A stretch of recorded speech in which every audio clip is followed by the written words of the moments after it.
Bonjour à tous, bienvenue sur la chaîne du Sanglier Brestois. Aujourd'hui, une petite vidéo revue sur un petit modèle Wenger que je viens d'acquérir grâce à Lord of Knife. Je mettrai le lien de son Instagram dans la description de toute façon. Lord, L majuscule, O-R-D, tiré du bas, off, en minuscule, Knives, avec un tiré bas entre off et Knives. Voilà, je mettrai le lien de toute façon. Donc Wenger, assez particulier, puisque c'est un modèle qui était au catalogue entre 92 et 93 et 95. Et c'était déjà une très belle innovation technologique avec, vous allez comprendre, surtout pour un modèle de cette époque, retenez bien, 92-95. La création de Wenger date de 1893 par Paul Boechat et Theo Wenger, repris en 1898 par celui-ci. Après, il y a toute une histoire. Voilà, ils sont en 1901, ils ont commencé à produire les modèles Soldier que Victorinox avait commencé à produire en 1891, soit 10 ans après, parce que Victorinox n'arrivait pas à suivre la cadence des commandes. Voilà.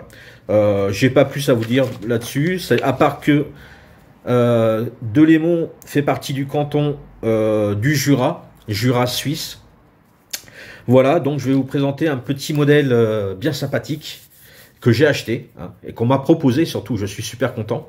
Encore une fois, Lord of Knives, si tu vois cette vidéo, merci à toi. Hop, hop, voilà. Pour ceux qui voudraient savoir l'orthographe, voilà, c'est un R, ici, là. Un R et un D, Lord. Voilà. Encore une fois, je mettrai le lien dans la descriptif. Et on va pouvoir commencer la vidéo. Allez, c'est qui part.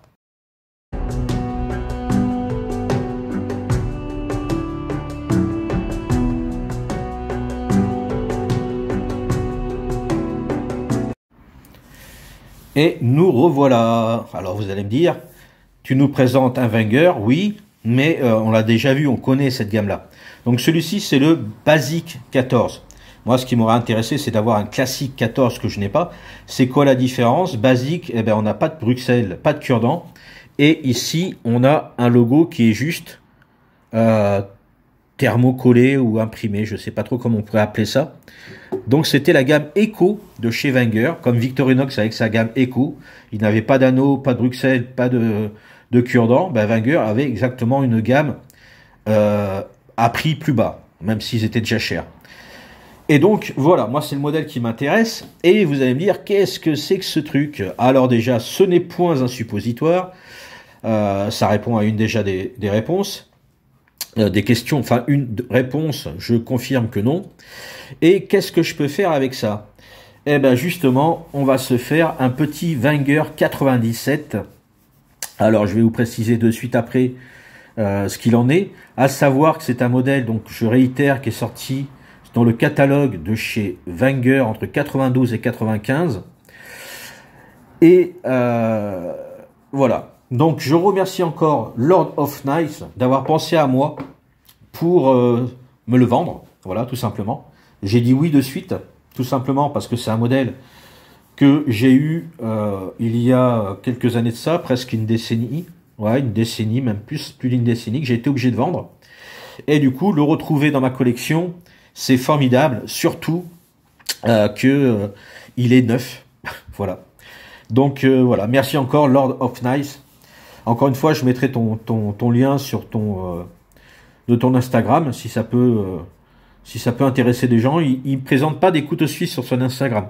Il présente des couteaux très intéressants, mais il n'y a pas de couteau suisse. Pour ceux qui se poseraient la question, est-ce que c'était une énième page Insta couteau suisse? Non, je précise que non. Voilà. Alors, qu'est-ce qu'on va pouvoir faire de tout ça? Je me le demande, vraiment. Qu'est-ce qu'il y avait pu y avoir entre 92, 95 et qu'on a pu trouver après avec des stocks? Je me pose la question. Je me pose la question. On va mettre tout ça dans le bonnet. C'est le bonnet magique du Barbu-Celt. Voilà. Allez, on y va. 1, 2, 3. Hop là, il n'y a plus qu'un seul. Oh, on a fait un bébé. On a fait un bébé et on a ajouté la fonction basique avec Bruxelles et cure-dent à ce petit bébé. Voilà, on a la Bruxelles qui était incrustée comme ceci dedans. Voilà, alors à remettre c'est toujours plus chiant. Je le fais hors champ. Ah, bien ce que j'ai bien fait. On a ici le cure-dent avec un petit ergot ici qui permet de le retenir dans la cotte. On avait à l'époque une petite chaînette qui permettait de le sortir de la poche plus facilement. Qu'est-ce que ça peut être cette histoire? Qu'est-ce que c'est que cette histoire?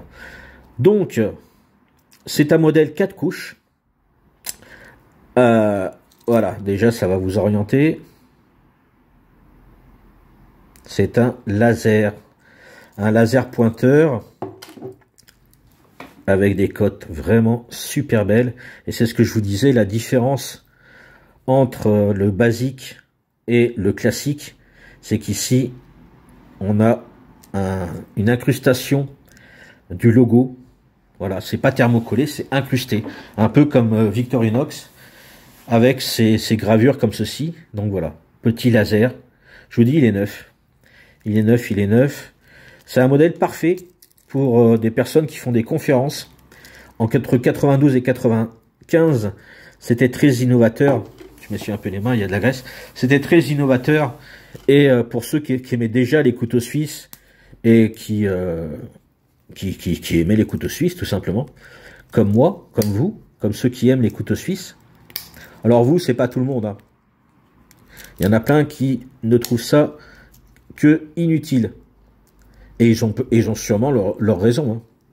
Je ne dis pas le contraire. Chacun ses goûts.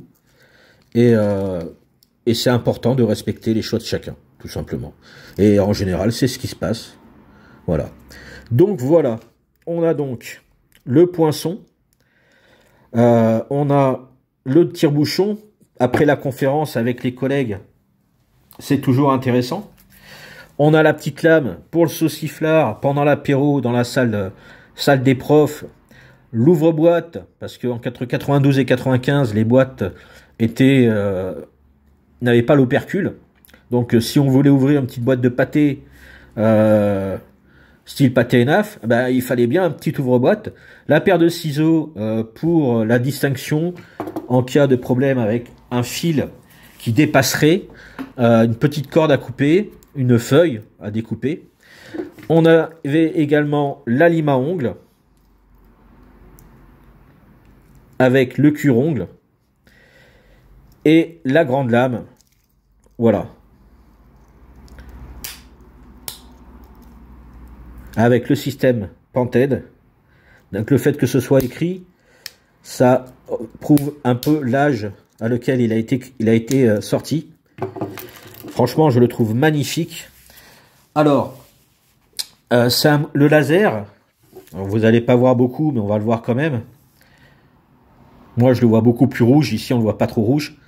Voilà, le petit laser pointeur. Hop, la petite tache ici. Hop, hop. Et ça fonctionne vraiment très très bien. J'essaierai de vous faire une petit test du laser pointeur dans le noir.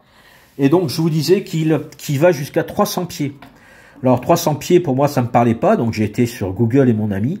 Et ça fait 91 mètres 44. Donc, il y a une portée, on va dire, vraiment de 90 mètres avec le laser pointeur. Ce qui, je trouve, est quand même extraordinaire pour un laser de 92-95. Et regardez, la différence. Il y en a un qui est un peu plus... Voilà. Mais celui-ci, il date de 2010, me semble-t-il. Donc voilà. Donc on a quand même une bonne portée. Ça fonctionne avec deux piles 4A. C'est un modèle 85 avec 27 mm de haut. Un poids avec les piles de 106 grammes 41 et sans les piles 94 grammes. Comme je vous disais, l'utilité de ce couteau, c'est vraiment pour des conférences, sur des diapositives, orienter le regard sur un point particulier d'une diapo dans un auditorium. Avec le système également, vous savez, c'est les plateaux lumineux. On posait une feuille transparente et c'était retranscrit sur un tableau blanc. Ça pouvait être des formules mathématiques, un texte ou autre, et on pouvait, de l'endroit où c'était projeté, donc la machine à diapositive et la machine avec l'écran qui retranscrit sur le tableau. Trouvez les termes pour moi dans les commentaires, c'est gentil. Et à l'arrière de la salle, la personne pouvait, parce que ça fait quand même 91 mètres, et je doute qu'il y ait 91 mètres entre le tableau et le haut de la salle qui projette tout ça. Même un film projeté, voilà, on pouvait pointer quelque chose qui était assez intéressant. Et comme je vous ai dit, tout le reste, c'est du bonus. Donc c'est un couteau qui pouvait servir dans une entreprise. Voilà. Il est magnifique. Je trouve l'innovation qu'ils avaient fait extraordinaire. Voilà, il n'y a vraiment pas à dire. Je vais faire les tests dans le noir. Donc je ne ferai pas dehors parce que comme vous avez pu voir, même en plein jour, on n'y voit pas grand-chose. Mais je vais quand même essayer dans l'appartement de vous montrer ce qu'il en est. Allez, on y go. Bon, nous revoilà. Voyons voir ce que ça donne. Voilà, je ne mette pas les doigts devant l'objectif. Voilà. On voit même le reflet sur le sol. Et là, j'ai très peu de mètres. Mais comme vous pouvez voir, on voit quand même pas mal. Sachant qu'avec un téléphone comme le mien, j'ai pas une qualité dans l'obscurité énorme. Voilà.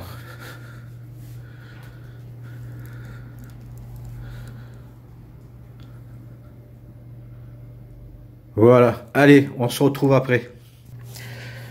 Voilà, voilà. Donc les tests, on peut pas dire que c'est concluant, mais j'aurais pas pu les faire dehors, sachant que dans l'obscurité complète c'est parfait, et sachant que dehors j'ai les lampadaires. Voilà, c'était pour vous montrer ce qu'on peut les faire avec le pointeur en pleine nuit, ce que ça donne. Sur ce, je mettrai en descriptif tout ce que je peux trouver sur le poids taille Wenger, ça vous est, du modèle comme d'habitude, les coordonnées de Lord of Knives pour le plaisir. Il m'a demandé de faire une petite dédicace, donc petite dédicace mon ami, merci beaucoup. Si tu as d'autres modèles comme ça, contacte-moi suivant le tarot, ça pourrait m'intéresser. Sur ce, je vais clôturer cette vidéo qui est déjà beaucoup trop longue. Je vous dis bisous, Kenavo, et prenez soin de vous.